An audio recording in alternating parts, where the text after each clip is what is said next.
El Serrallo és un dels barris més emblemàtics de Tarragona i l'edifici de l'antic pòsit de pescadors, sens dubte, és una icona de la tradició marinera de la ciutat.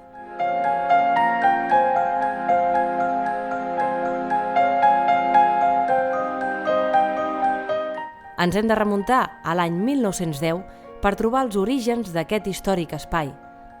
L'any 1929 es va incorporar al patrimoni del Centre de Pescadors, però la seva primera inauguració oficial data de juny de 1932.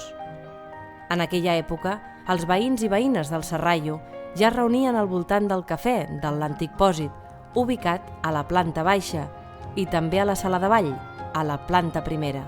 Però l'antic pòsit, al igual que la resta de la ciutat, no va ser aliè als efectes de la Guerra Civil espanyola.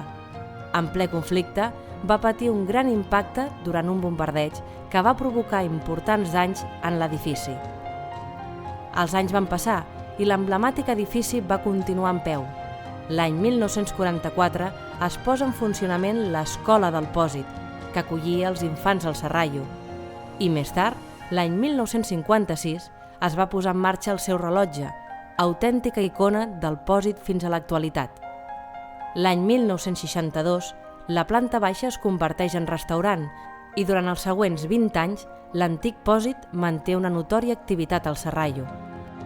Però amb la construcció de la nova escola del barri i de la nova confraria de pescadors, l'antic pòsit va anar perdent utilitat, quedant activa únicament la zona de restaurant.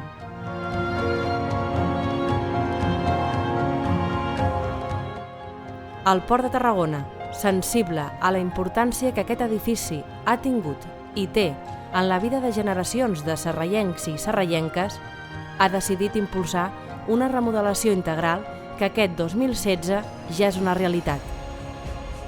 Les 3 plantes de l'edifici de l'antic pòsit tornen, novament, a tenir vida.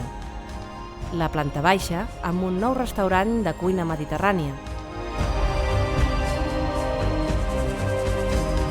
La planta primera amb un teatre amb capacitat per a més de 100 persones, envoltat d'una gran vidriera i d'una terrassa amb vistes úniques del barri mariner.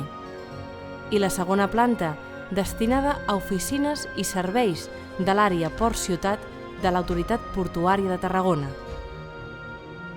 Comença així una nova etapa per a aquest edifici, que reobre les seves portes per continuar escrivint la història del Serrallo i de la ciutat de Tarragona. Una vegada més, les agulles del rellotge de l'antic pòsit tornen a marcar el temps d'una gent i una ciutat que miren al mar.